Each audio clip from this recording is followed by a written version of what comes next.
नमस्कार दोस्तों, मैं एडवोकेट फ़हीम और आप देख रहे हैं मेरे साथ मेरा YouTube channel law with Faheem. Karnataka high court ने आज एक फिर बड़ा फैसला पासपोर्ट के मामले में सुनाया है। अभी हाल ही में पीछे सुप्रीम कोर्ट ने एक आदेश दिया था और जिसमें कहा था कि आपराधिक मामले के लंबित रहते पासपोर्ट आप नया बनवा भी सकते हैं और विदेश जा भी सकते हैं। और इस तरह के एक नहीं कईयों आदेश इलाहाबाद हाई कोर्ट और सुप्रीम कोर्ट और कई हाई कोर्टों ने जारी किए। इसी के अंतराल में आज 10 फरवरी 2026 में कर्नाटक हाई कोर्ट ने एक आदेश पारित किया और उसमें कहा है कि आपराधिक मुकदमे के दौरान सामान्य पासपोर्ट का नवीनीकरण नहीं, आरोपी को शॉर्ट वैलिडिटी का पासपोर्ट बनवाना होगा। ये high court Karnataka high court में सुनवाई चल रही थी और केस टाइटल मैं आपको बता रहा हूँ। श्रीमती सुरमी सीजी बनाम कर्नाटक राज्य बनाम राज्य व अन्य case number criminal petition number 180 of 2025 quorum न्यायमूर्ति एम नागा प्रसन्ना। इस आदेश में कर्नाटक हाई कोर्ट ने जो मुख्य टिप्पणी की है, कर्नाटक हाई कोर्ट ने एक महत्वपूर्ण निर्णय से ये स्पष्ट किया है कि यदि किसी व्यक्ति के खिलाफ आपराधिक कार्रवाई क्रिमिनल प्रोसीडिंग लंबित है तो वे पासपोर्ट अधिनियम 1967 के तहत सामान्य वैधता वाले पासपोर्ट नॉर्मल वैलिडिटी पासपोर्ट को जारी होने या नवीनीकरण के लिए पात्र नहीं है। हालांकि कोर्ट ने इसमें एक शॉर्ट रास्ता और दिया है एक्यूज के लिए। हालांकि कोर्ट ने ये कहा कि ऐसा आवेदक अदालत की अनुमति से शॉर्ट वैलिडिटी पासपोर्ट के लिए प्राधिकरण से संपर्क कर सकता है। इसके साथ ही हाई कोर्ट ने पुलिस द्वारा जब्त किए गए मोबाइल फोन को वापस करने का निर्देश देते हुए दोहराया कि इलेक्ट्रॉनिक उपकरणों को अनिश्चित काल तक पुलिस की हिरासत में रखना कोई औचित्य कारण नहीं है।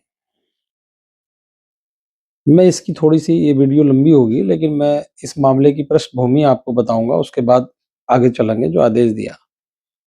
मामला है क्या और आपराधिक मामला क्या है? Shrimati Surmi CG crime number 33/2024 में आरोपी हैं, जिसे city central crime branch west Bengaluru द्वारा दर्ज कराया गया था। उन पर भारतीय दंड संहिता आईपीसी की धारा 120 बी आपराधिक साजिश, 420 धोखाधड़ी, 467 धोखाधड़ी के उद्देश्य से जालसाजी के तहत आरोप लगाए गए हैं और पुलिस ने इस मामले में सीसी संख्या 23/988/2025 में आरोप पत्र चार्जशीट दाखिल कर दी। जांच के दौरान पुलिस ने याचिकाकर्ता का पासपोर्ट और एक Samsung Galaxy S23 ultra mobile phone जब्त कर लिया।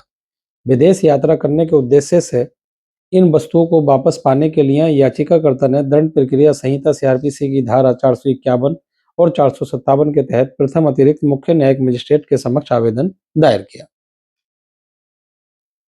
मजिस्ट्रेट ने 10 अक्टूबर 2025 को आवेदन खारिज कर दिया। इसके बाद कार्रवाई आगे बढ़ी। अब पासपोर्ट की रिहाई और कोर्ट के विश्लेषण और अवलोकन क्या किया?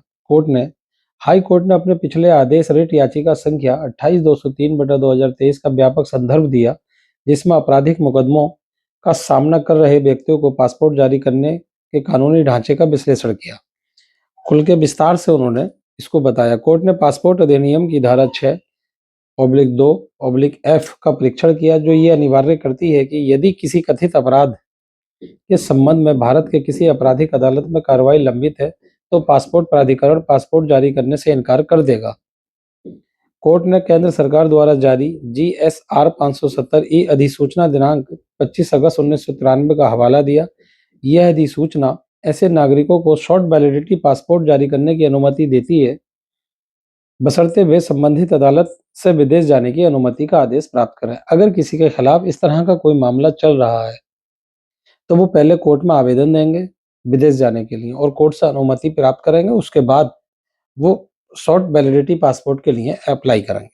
कोर्ट ने स्पष्ट किया है कि धारा 6(2)F को कठोरता को लागू करते समय पासपोर्ट के जारी करने, पुनः जारी करने, री इशू या नवीनीकरण रिन्यूअल के बीच कोई अंतर नहीं है। पीठ ने अपने आदेश में की टिप्पणी की है बहुत स्पष्ट। इससे ये स्पष्ट निष्कर्ष निकलता है कि अधिनियम की धारा 6(2) के तहत पासपोर्ट के नवीनीकरण, पुनः जारी करने या पहली बार जारी करने में कोई अंतर नहीं है। कोर्ट ये मानती है कि नवीनीकरण में और पहली बार जारी करने में कोई अंतर नहीं है। प्रत्येक जारी करने, पुनः जारी करने या नवीनीकरण की प्रक्रिया को धारा 6 की आवश्यकताओं को और कठोरता से गुजरना होगा। कोर्ट ने आगे कहा, जब तक धारा 6(2)(f) किसी आवेदन के आड़े नहीं आती है, चाहे वे नए पासपोर्ट के लिए हो, नवीनीकरण के लिए हो या पुनः जारी करने के लिए, ऐसे आवेदन को धारा 6(2)(f) की कठोरता को कम करके स्वीकृत करने का निर्देश नहीं दिया जा सकता। कोर्ट ने स्पष्ट कहा है कि 6(2)(f) की अनदेखी नहीं होगी। आवेदक संदेह के घेरे में है और यदि इस तरह का आवेदक बादलों के ऊपर चलना चाहता है तो उस पर छाए बादलों को छांटना होगा। परिणाम में कोर्ट ने माना कि सीआरपीसी की धारा 451, 457 के तहत पासपोर्ट को साधारण रिहाई की मांग करने वाला आवेदन वैधानिक रोक को देखते हुए सही कानूनी उपाय है। अब हाईकोर्ट ने अपना निर्णय दिया और निर्णय में ये कहा है कि कोर्ट ने माना कि पासपोर्ट की रिहाई को खारिज करने वाली निचली अदालतों के आदेश पर विचार करने की आवश्यकता नहीं है। वो आदेश ठीक है, क्योंकि पासपोर्ट अधिनियम के प्रावधानों के कारण सीआरपीसी के तहत दायर आवेदन कानूनन शून्य था। कोर्ट ने याचिकाकर्ता को निर्देश दिया था कि वे पासपोर्ट अधिनियम की धारा 6(2)(f) और GSR 570 अधिसूचना के अनुसार शॉर्ट वैलिडिटी पासपोर्ट के लिए क्षेत्रीय पासपोर्ट कार्यालय के अधिकृत अधिकारी से संपर्क करें। दूसरा, इसमें एक पैराग्राफ जो उनका मोबाइल जब्त कर लिया, एक्यूज का मोबाइल फोन के संबंध में याचिका स्वीकार कर ली। एक ही याचिका में 2 आदेश, पासपोर्ट के लिए डिनाई कर दिया और जो मोबाइल उनका जब्त किया था पुलिस ने, उसको उसके रिहाई के लिए आदेश स्वीकार कर लिया। पासपोर्ट में पिछले 2 महीनों में लगभग कई बड़े और मुख्य आदेश आए, लेकिन कर्नाटक हाईकोर्ट का यह आदेश भी बहुत महत्वपूर्ण है और कोर्ट की राय ठीक भी है। आपराधिक मुकदमों के दौरान पासपोर्ट का नवीनीकरण नहीं किया जा सकता और आप बादलों के ऊपर नहीं जा सकते, और बादलों के ऊपर अगर आपको जाना है तो अपने ऊपर छाए संकट के बादलों को छांटना होगा।